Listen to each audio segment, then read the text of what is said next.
and Tomas. The idea of this webinar is to explain you a little bit about Transelec Innovation Program. We're here also with Pamela, that he's from the Bayern state, from Germany. So the idea is that this was sponsored by them, and they are our partners in this look for, or the scouting for new companies or startups for this program. So I cannot change. So yeah, the idea of this is that we're going to explain you a little bit about what is Imagine. I work for Imagine and Lucho as well. Imagine is an accelerator and incubator and also a VC. And we have also the company that is Transelec, that we have Thomas Riddle from their side, that is the leader of Transelec Ventures, and he's going to tell us a little bit about it later on the webinar itself. So let me tell you a little bit about Imagine. We started as an incubator in 2014. We have been named the first incubator in Chile by the state in 2019. We have a strategic partnership with Microsoft. We have other lines of business, such as consulting and digital and a software factory as well. And we have processed a lot of and assessed a lot of startups during this couple of years. We have experience managing funds, government-backed funds and private funds as well. And we have supported more than 500 startups in these 8 years. And we have also invested in them. So we have a huge network around Imagine. The idea is for us to collaborate as much as possible. Sorry, I'm going to change this, that it's bothering here. To collaborate as much as possible with other accelerators, incubator agencies around the world. That's why we have also Pamela here, that is from the Bayern state, from Germany. We also have, I don't know, from Mexico, the States, Enterprise Singapore from Singapore. We have the EA University from Spain. So we have different important partners around the world that they help us approaching you. And that's why we did this also in English, because we are looking for startups globally or companies globally. Tomas, the floor is yours. So you can tell us a little bit about Transelec and why it's important for them to participate. Thank you, and hi, everybody.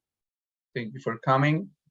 Who is Transelec? Transelec is the biggest energy transmission company in Chile. We transport the electricity that lights the 98% of the population living between Arica and Chile. That means that 98% of the people receives electricity that have passed in some of our lines. We have 4 macro zones: north, center, south, and south, in where we divide the works, the management. Also, our investors or owners are 4 shareholders. 3 of them are Canadian pensions groups, and the first one is a Chinese also energy company. They are CSG, China Southern Group, and we have more than 10,000 kilometers of transmission lines. We have more than 69 substations. Those numbers are always growing with new construction lines. And this company have around $280 million of EBITDA. So you can make an idea. It's a big company, and we work mainly with a lot of contractors. We are the organization that manage all the system. We operate the system also, but we have a lot of contractors for the works on site. Thank you, Thomas. So to get an idea, Arica is here in this side, and Chiloé is this little island here. So you can see that they cover almost the whole country. They have Chile is a long country, so you have more kilometers in the south part, like this area, but they cover mostly the part where the population lives. Just right. As a context, yes. So let's continue. The idea of doing open innovation is they're looking for a strategic partner, venture client. This is a non-controlling equity-free model in which, in this case, Transelec is looking to buy or use or buy a product or a service to use inside the organization. We're looking to for strategic partner that can help them solve the challenges that we're going to notice a little bit further. So Transelec launched Transelec Ventures as well with this program. Thomas is going to tell us a little bit more on what is the scope Yes, of Transelec Ventures and what they look to accomplish. for sure. We have been doing innovation and digital transformation projects, initiatives since 2017, maybe. It's been a long while. We have grown and we have achieved big things, but we have been always doing innovation inside, indoor, of course, that collaborating with some startups and some companies, but now we decided to open the doors and to launch Transelec Ventures in a way to complement the internal portfolio. But this is a vehicle dedicated exclusively to open innovation calls and collaborating with startups in early stage, in later stage. We are open to also collaborate and co-create solutions. So this is Transelec Ventures, and this is its goal. Why we did that? Because the best capacities, well, you know better than me, but the best capacities to create innovative solutions exist in the external ecosystem. The velocity, the hunger, the technology is more present outside than inside in this case. So that's why we did that. And what for? We want to solve relevant problems in a radical different way than today. We have Transelec doesn't have 1,000 problems. We have 10 problems and known problems, and we are always trying and willing to change the way that we do that. But a lot of the times we face incremental innovations, little innovations, and our idea with Transelec Ventures is to really find the different radical way, the radical solution that we are not seeing today. So that's the idea with Transelec Ventures. And also a little compliment to what Renato said about the model. We are running this venture client model. We become a client of your startup. We can collaborate and adapt any solution, test it, and the idea in the long term, if that solution is good enough, we can scale it up to Transelec, but we can also scale it up together to the rest of the market, to other companies, and Transelec can be a partner in that process. I think we have a question. I don't know if it's it was Lucho. Okay. So just to give you an oversight of the program, we're currently on the open call, so we're receiving applications for the program. Then we have a pre-selection phase. The pre-selection phase basically is the moment that we check or review all the applications and we decide which are the companies that are better for each challenge. And those companies are going to present themselves in the selection committee. The dates are really wide because we still need to decide the exact date, but this will be communicated in the right moment. And then we have the validation phase that the companies that are chosen in the selection committee will continue the program in the validation phase. There are meetings with the technical team. The idea is the validation phase is to validate that your solution can provide the value and fix the problem that we stated. Also, the idea there is that you should be able to offer to Transelec a business case. That business case has a KPI that needs to be measured. And the idea is that in January 2023, we're going to decide which companies are going to be selected to start the pilot or the proof of concept. And the idea then is that you have to arrive there with the business case and tell Transelec what you can do and how you're going to impact the KPIs. So if your solution and the benefits, let's call that way, is chosen, you have the possibility to access a paid pilot with Transelec, possibility of testing the solution on high voltage line and substation in operation, possibility of escalating the implementation to all Transelec facilities, and as Tomas said, scaling and commercial acceleration of the solution in collaboration with Transelec. That's a possibility. That's not part directly of the program, but that is the aim that Transelec would like to give your solution if selected. So let's go to the Something, challenges. Renato, Yeah, something go. to add there is that this paid pilot with Transelec, we have not defined a ticket. You know, part of the process and part of your proposal for the selection committee is actually this, that you come with a proposal of pilot, what we can do and how much will it cost. That will be a part of the selection criteria between the winners and the finalists. Perfect. I think we have a question. Is okay, so the challenges. So the first challenge is sustainable transmission. Here we have two problems that we're targeting with the same challenge. The first one is the insulators must be clean because they lose the insulating capacity that increases their conductivity. So here we have two problems. One is that we want to reduce or eliminate the way that we are washing the insulators that is currently made by pressure water. And the second one is how we can keep the birds away from the installations because there's a hazard of their behavior around the tower, but also they don't help to keep them clean as well. So how we can, by one part, reducing the water or eliminating water and finding other solutions that can help us keep them clean, or the other part of this challenge is also how we can keep the birds away and as far as possible from the towers. In this case, we talk about towers in the website, but also in the substations we're suffering from the same problems. So it can be for both of them or only for one. So stations or transmission lines. I don't know, Tomas, if you want to share something in the specific point, or we can continue. We can continue and maybe then we go to the specific details of each challenge.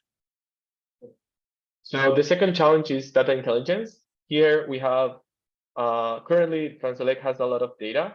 So we have some restrictions about that data that they come from different sources. And for example, if you talk about installations or transform they have or different facilities, they have like different names for the same object or active that they have. So they have a problem in that sense, but also capturing and sending data because it's such a long country, Chile, that we have different landscaping and geographically it's really hard to be connected in real time. So that's another restriction of this challenge. The idea is basically that we're looking for a partner that can help us in the different process of a modeling, since capturing data, processing data, showing data to help the operation. Sorry, I'm gonna move this. The operation decision making process. So the idea here is using the current data or exploring a way of connecting new actives in the lines or in the facilities to generate prediction and estimates to help them make better decisions that they're currently doing. They have some ideas on what they would like to do, but the idea is this is an open challenge. So the idea is that you will give us the ideas that you have or develop with other clients, or the ideas that you can think you can do with information and what is information you will need. Here we're open to receive, like for example, I don't know, you can predict when a conductor will fail, but you need A, B, C to do that. So you can tell us that and we can see if we have that information or the way that we can provide that information with you. So what I'm trying to say is that we're receiving applicants from something that you have done in the past, but also that you not necessarily we're not gonna start tell you which information we have at the moment, but we can find a way to gather that information later on. The third challenge is zero noise. This is mainly for substation, but also for the transmission lines. Here we have a problem that legally we are bound to be lower than 45 decibels or 55 in rural areas. So the high-rise insulating concrete walls that we're using now, they're not really nice for the environment. Also, if like it's happening in Chile and especially in Santiago, for example, that is the capital, that the populations are increasing so fast that the substations are in the middle of the city in some areas. So we need to find a way to insulate this for the noise to not be outside of the substation, but also in a way that is not a 10 feet concrete wall in front of their houses. So how can we reduce the noise produced by our facilities, and how can we prevent the noise from spreading outside the premises? So we arrived to the Q&A.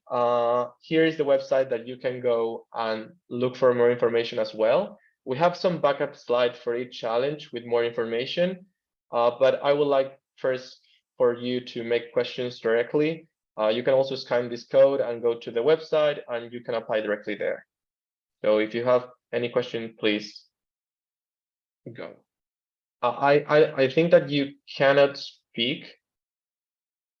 No, they can now. They can? Okay, perfect. Yeah. So yeah. Feel free to reach out if you want to ask anything.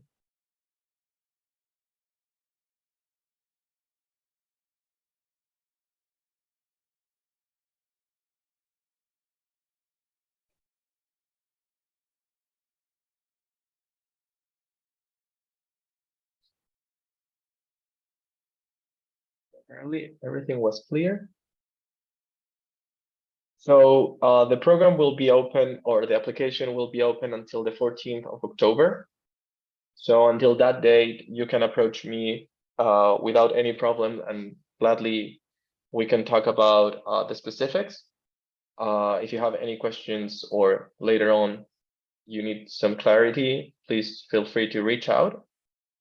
Since we don't have questions at the moment, maybe we can go through the specificities of each challenge, so you can also understand a little bit more how they're solving it at the moment and other information that might be relevant. During this, if you feel the need to ask questions, please just interrupt us. So, Tomas, maybe you can explain this in a better way than I. So go. Okay, let's start explaining what is an insulator. And in the insulator, we have two names: the chain, or the insulator itself, which is all the joints, all the discs together, and also a disc, which is one part of the whole insulator, or of the whole chain. So an insulator is composed by discs.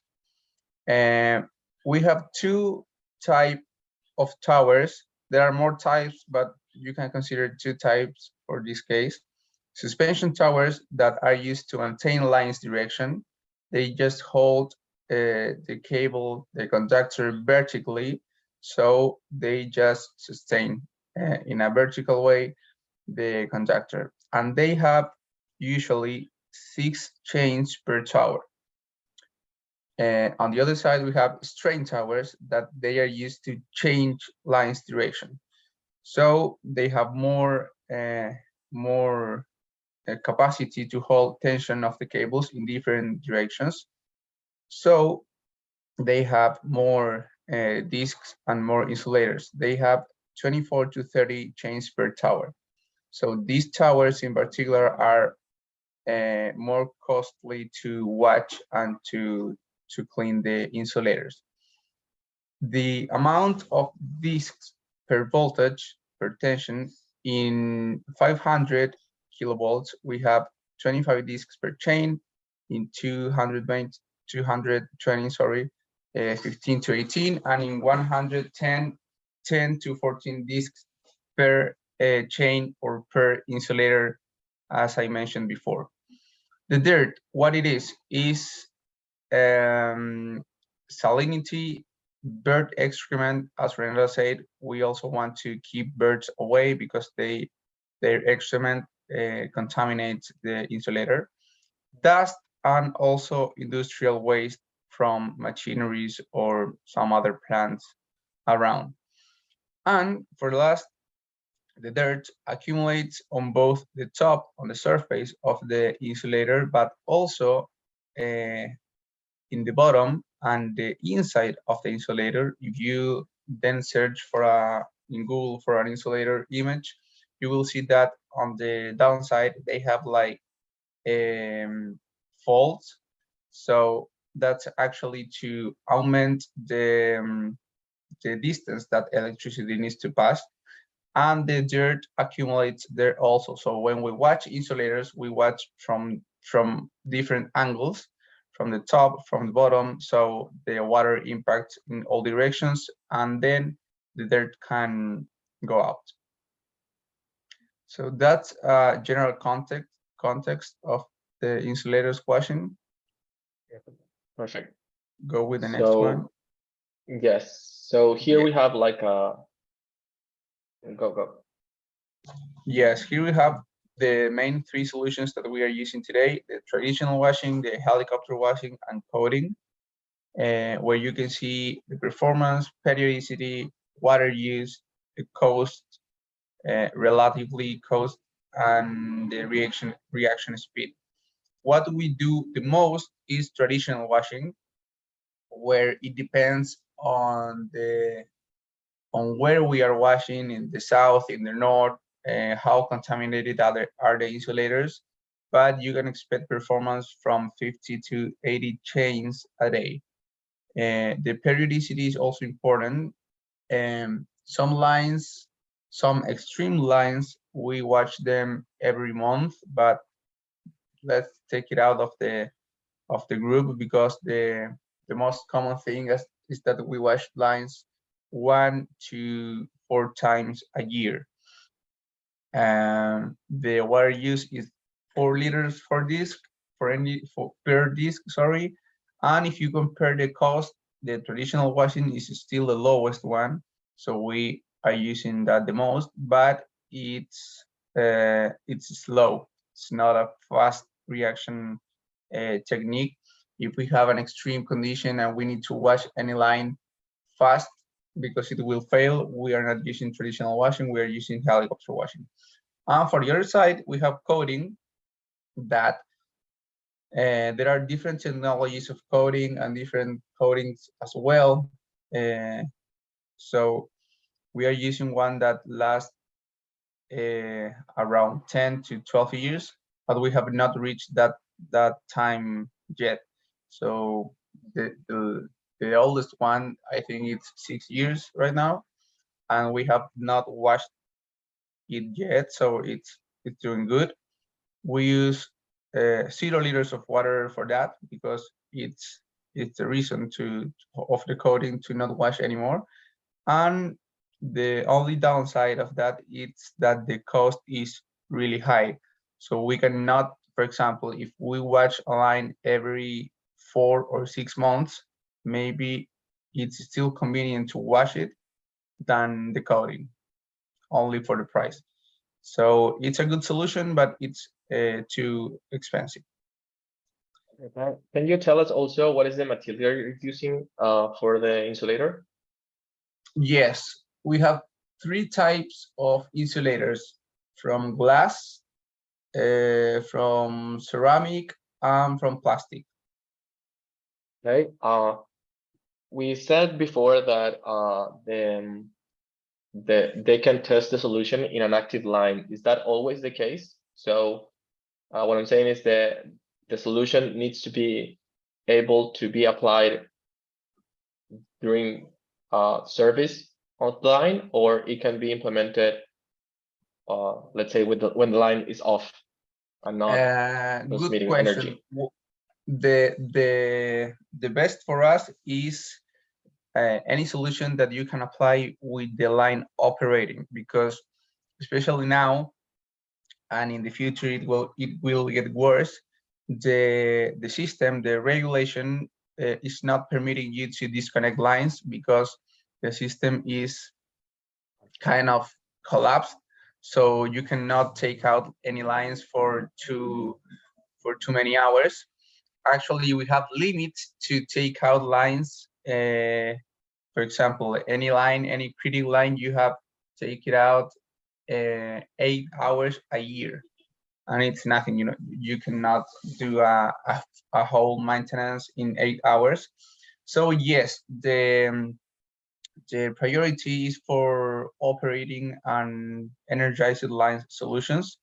But for example, in coding, what we do sometimes is that we buy the insulators already coded, and you have to do only the replacement, which is easier in some way than going to the tower, go up, clean the insulator, and then apply the coating. That's too complex. So in that case, the replacement is still being done with the line energized. But yes, we can receive both cases, but energized solutions will be the well received. Perfect. So let's go for the data intelligence challenge. If you want to share more intel. Data, we have a big challenge here. We have a lot of data mainly coming from SCADA, from our SCADA system that measures only electric variables mainly, and that are coming from the grid, from some equipment, and we are basically not analyzing them enough. And on the other side, we have a lot of data that is not being captured because of lack of connectivity, because of lack of good and cheap sensors, IoT devices. We have tested a lot of IoT devices, but we sometimes not scale them up because of the price, because of connectivity, because of some of them doesn't resist the climate. So we have that two problems. We have too much data from the SCADA that we are not analyzing, and we have not enough data from some situations, especially lines in remote zones. So in the SCADA, we have mainly three input of data: synchrophasors that generate 270 million data per hour, the meters, the electric meters that generate 17 million data a month, and the SCADA itself, it processes around 21 million data an hour. So you can see in the last number that we are not analyzing all the data that is available. And also the SCADA processes the data from an operational point of view. You know, the people or operators are watching some data, watching what lines are maybe stressed, so they need to download them and things like that. But we are not analyzing that data, that historical data, with analytics, machine learning models, and things that maybe help us to prevent or predict any situation that will happen, any failure that would happen. So we have an opportunity there. We also have other two systems, the AMS, where we capture all the conditions that happens in lines, all the things when something is broken, when something is, I don't know, when the insulators are contaminated, anything that happens, we have it registered in the AMS, which is an application. And also we have the Go, which is the system in where we manage the work orders. There we have all the activities that will be done in a day, in a month, in a year, what installation it is, who are doing the work, the activity to execute, the impact that it will have on the system or that it may have on the system if the activity goes wrong, etc. And for the last, we have the APM, which is an asset performance manager, where we expect and load information to expect a health index of an asset. We are using that, but we are facing a problem of data also because we are lacking of data.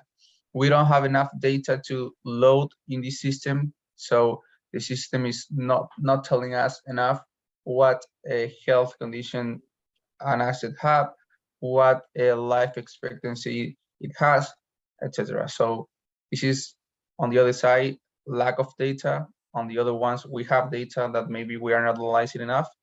So this is the situation. Yeah, also, we talked, and maybe you can share with the rest a little bit, the traceability of the data. So it's also an issue internally. So it can happen that the same asset has different coding internally. Yes. Right?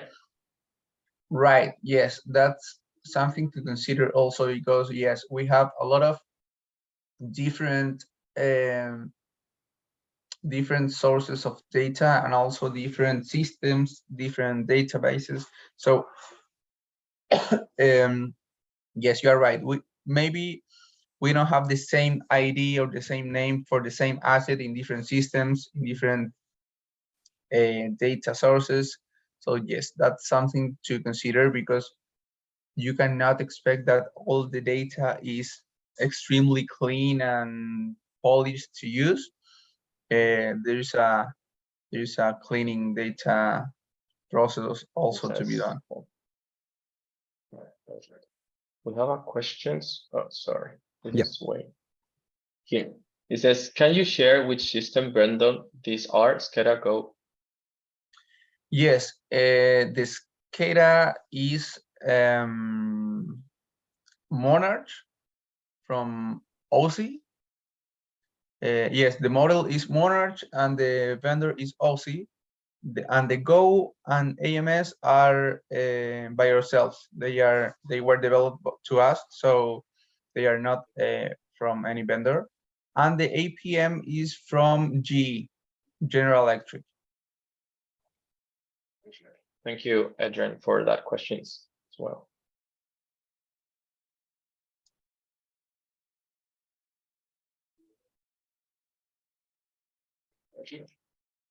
Any more questions about this challenge? Please feel free to.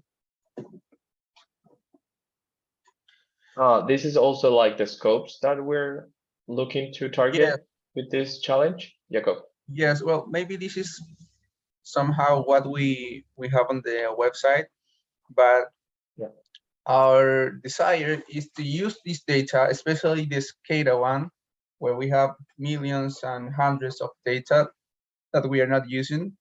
And me especially, I have the hypothesis that the infrastructure, the lines and the substations talks through this electrical data. If I have a strain of a conductor in the kilometer 60, I don't know, broken, that needs to do something with the data that I receive from the synchrophasors, from the meters. Maybe it's really, really low and really, really specific, but something may happen. And we have that hypothesis that using machine learning models or analyzing this data, we can find conditions or behaviors of the data that can tell us you have this condition in this part, or maybe this conductor is not in good condition, you need to replace it because compared to this other conductor, they are behaving differently, things like that. Also, there's another thing that we are willing to know, which is real-time capacity of our lines. In some other countries, the DLR, the dynamic line rating, is a must, and all the companies have it because in the regulation they ask for it. But Chile is not the case.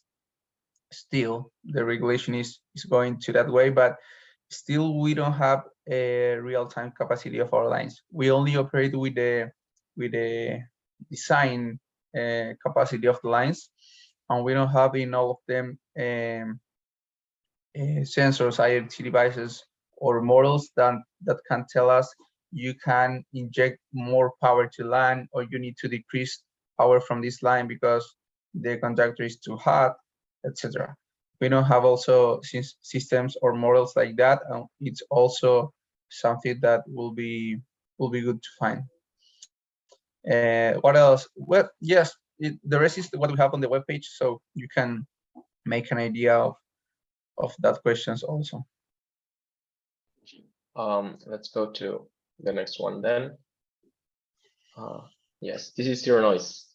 Yeah, zero noise is really easy to understand because we have substations lines that generates noise, especially in substation the transformers. And we, in some sites, we have close neighbors that are being affected by this. There is a regulation that that put a limit in how many decibels you can generate, and that regulation is how can I say it, is flexible in the time. And with that, I mean that if I build a substation 10 years ago and there's nobody around, I am okay with the regulation. But then with the past of the years, if some neighbors build their houses just behind the substations, then the regulation is the same. So now I am not okay with the regulation and I'm infringing that. So that's the situation. We need to lower the decibels in some installations, not only because of the regulation, but Transelec is also a high compromised company with the neighbors, with the communities. We spend a lot of money for that social things. So the challenge here is to reduce the decibels, especially from substations, but also from lines, because we have some cases, some neighbors that are being affected. But especially for substations, we have some problems. We need to lower the decibels to less than 50 or 40, depending on urban or rural sites. So basically that. Perfect. So to go back a little bit, again, feel free to ask questions if you have any doubts. Here's the website. You can go directly.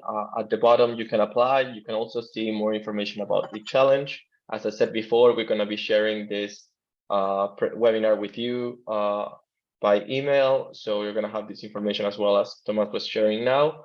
Also, feel free to reach if you have any questions regarding, I don't know, maybe you doubt if your solution can be implemented, or there's a specificity that we didn't talk and you want to ask before applying, feel free to reach. In the website is also a contact information that you can write me an email directly, and I will be happy to answer it.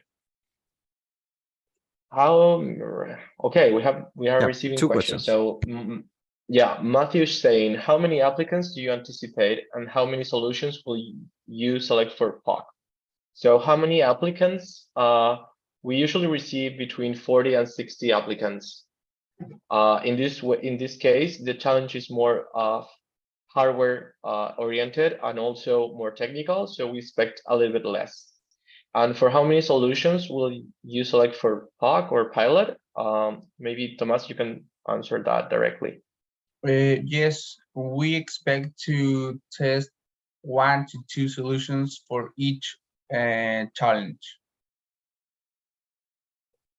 That will depend, of course, if the solution, they see value in the solution. And, yes. And also, as I said before, this is a paid pilot. So in that case, you don't need to consider that. Tim is asking, is the network of synchrophasors applied mostly to transmission system? That's right. Is there a significant low voltage? Yes, our synchrophasors are applied, and the data that we receive are our synchrophasors that are applied to transmission system. We do not participate in the distribution network because we cannot. The regulation put a limit that if you are a transmission company, you cannot participate in distribution and you cannot participate in generation. So we are only in the transmission segment. And yes, the data that we have is from that synchrophasors. And which vendor equipment is most common for these units? I don't know that one. I can maybe ask to the operational and technical team and answer you later that question, Tim. Tim, maybe what you can do is send me an email with that question so I can send it to Thomas and the rest of the team, please. I can share my email also for the rest. You can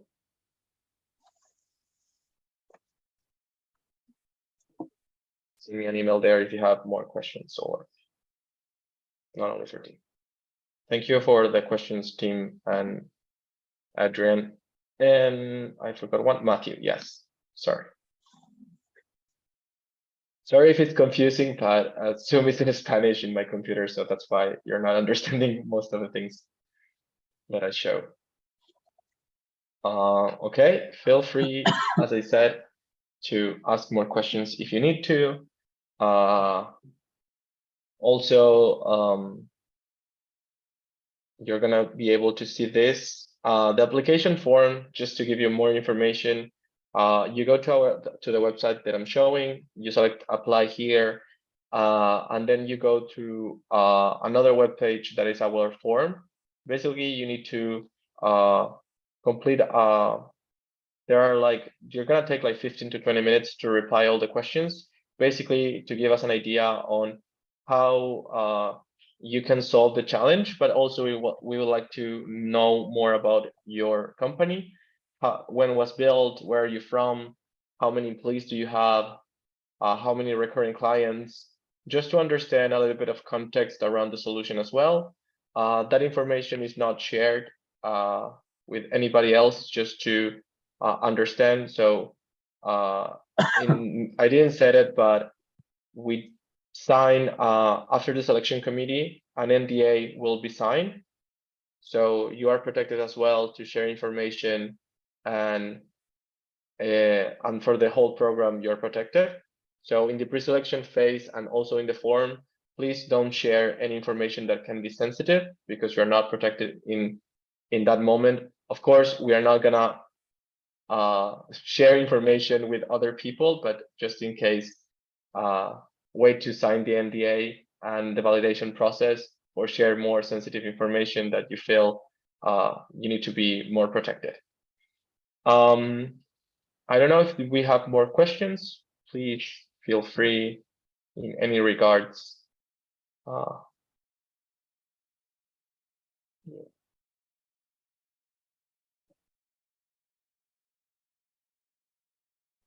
Okay.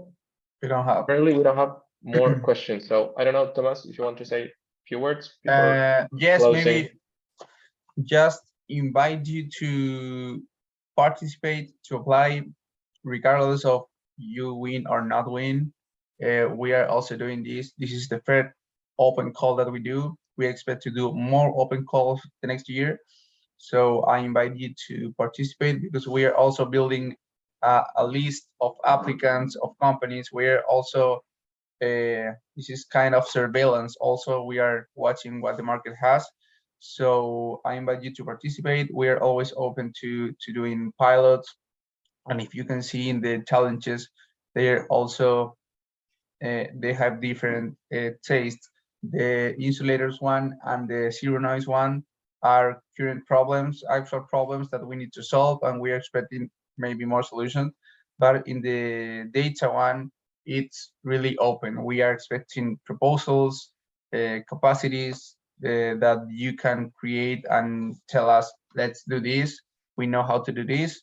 So it's extremely open to any kind of proposal solutions that you can implement. So just invite you to participate and collaborate in this challenge. Thank you, Thomas. And thank you all of you for attending the webinar. We'll be sharing the video with you as well, the registration of this webinar with you. As I said before, the idea of this program is look for solutions, but also collaboration. So if you feel like your solution maybe solved one part of the problem, not the complete problem, reach out so we can see it together and figure out a way. If your solution gives value at the end, we want to work with you. So that is the scope of the program. And as Tomas was saying, the idea is how we can collaborate and work together with you to escalate probably in the future if it's possible. As we said, the idea is venture client and strategic partner, but also all other doors are open to collaborate and see in the future how we can work together. So thank you very much for attending the webinar. If you have any questions, you have my email. You have also the contact form directly on the website, and you can apply directly there as well. So thank you for attending. I don't know if there's any questions. Feel free to reach out this last couple of minutes as well.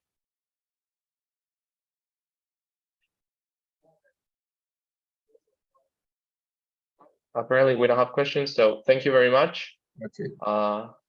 Wherever you are, have a great evening or morning or a day. So enjoy your day as well. Thank you for coming. Goodbye, everybody. Thank you, Renato. You too. Oh, they are. Team. Team is not seeing the email. I'm gonna resend it in the chat box. I don't know if I replied here. Okay. Oh, sorry, that was wrong. No, don't worry. Don't worry. Don't worry. But maybe I can send it to him directly. I will leave my email also. Got it. Thank you. Cool. Thanks, team. Please feel free to reach if you have any questions. Don't worry. Okay. So Thank you very much. There's also Tomas' email there if you want to write to both of us. No problem. So thank you so much, and we hope to count with your solutions and see some applications from this webinar as well. So take care and bye. Goodbye. Bye-bye. Take Bye. care. Thanks.